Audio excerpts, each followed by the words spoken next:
Waktu aku mulai mengenali praktikmu, proyek Tanah Runcuk itu seperti yang aku pernah bilang ke kamu, aku merasakan ada semacam nuansa gagasan pada karya-karya roman Pram dalam membingkai sejarah sebenarnya. Fiksi menjadi metode untuk menawarkan cara pandang yang berbeda terhadap sejarah.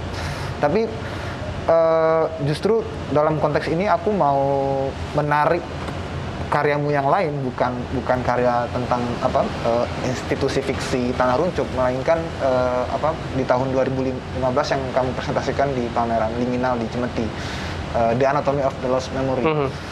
Itu menjadi sesuatu yang menarik untuk aku sorot dan aku coba konfirmasi ke kamu terkait tentang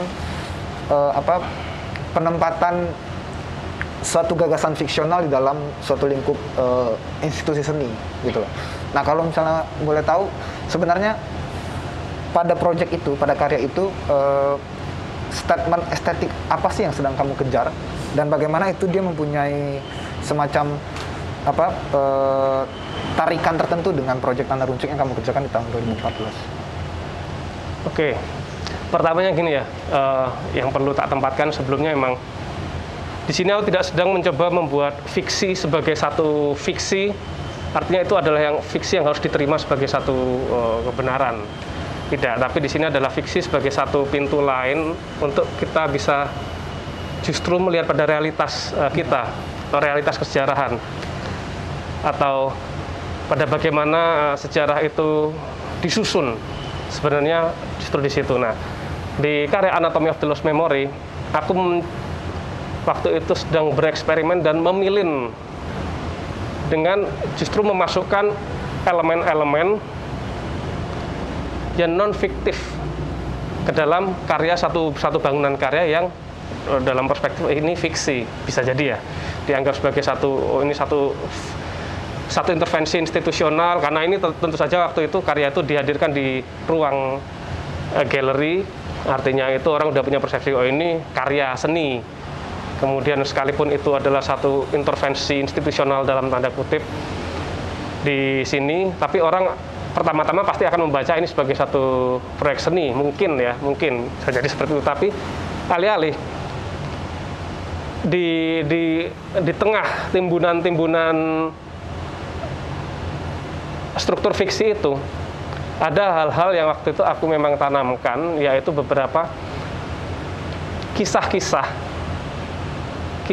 atau sejarah-sejarah kecil, kesaksian-kesaksian kecil dari kesaksian apa, pertanyaannya itu, kemudian kesaksian-kesaksian dari atas kekerasan yang terus berulang sepanjang sejarah dan selalu buntu, tidak ketemu jalan keluar, tidak pernah masuk dalam narasi besar, katakanlah itu, sehingga remah-remah kisah yang sebenarnya itu terus berulang, terutama tentang kekerasan dan bagaimana kekerasan itu terus berulang dan diorganisasikan untuk terjadi, untuk menekan, melukai manusia, kemanusiaan itu tuh dia justru terkesampingkan. Nah, narasi-narasi kesaksian, kemudian pengalaman-pengalaman personal, sejarah-sejarah kecil itu aku mix dengan satu skenario. Waktu itu memang skenario tentang peminjaman artefak yang gagal.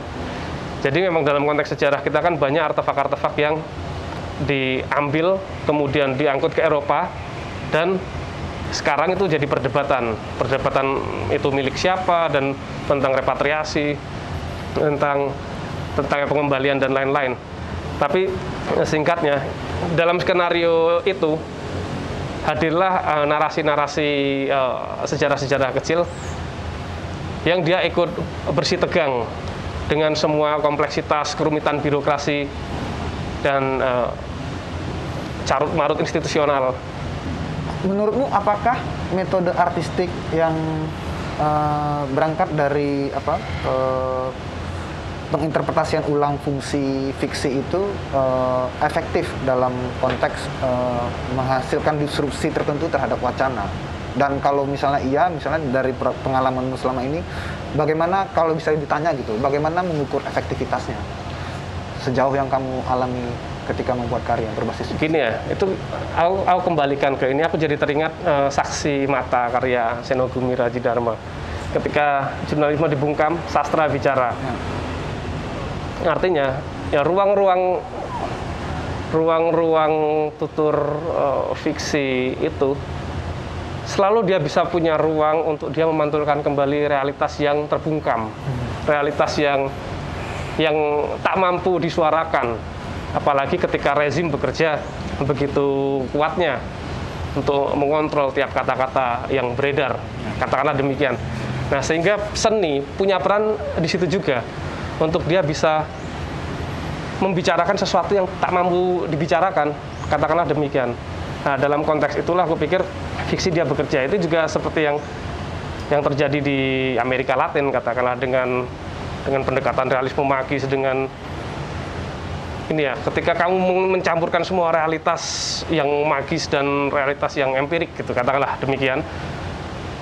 Justru di situ ada celah untuk kamu bisa membicarakan yang tak mampu terbicarakan, dan itu adalah satu kerja artistik sebenarnya. Nah, di titik itulah aku melihat bahwa seni dia bisa punya efektivitas, kalau dengan bahasamu sejauh mana itu efektif, untuk bergerak dengan fiksi, seperti itu.